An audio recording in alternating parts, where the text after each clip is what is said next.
water washing, and after that, you know,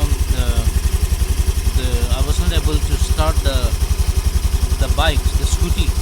The reason being that in the silencer, this silencer, the water went inside, and because of that I was not able to start the engine. So the best way to drain off the water which is inside the silencer is to put the double stand, and after that you wait for some time and then you start the engine. If you are able to start the engine, then you keep it in idle, and you will see that the water is dripping soon. Right, the water is dripping down. Yeah, see, this is the water, so it's coming out from the silencer. And what happened is that the pickup also, it gets very bad, and then it's as if there is a missing burr, burr, burr, burr, burr, burr, burr sound like that. So slowly raise the accelerator